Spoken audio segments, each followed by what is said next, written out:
Hello guys, welcome back to the channel. Today I'll be showing you how to chat someone on Google Chat. Let's get started. First of all, go to your Google Chat app on your phone.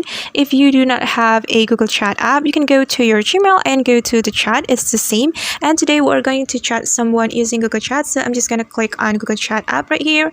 And if we want to chat someone, we can simply click on this new chat option right here. Just tap on it and find someone that you want to chat. You can type the account right here. For example, I'm going to chat this account. Just click on the account that you want to chat.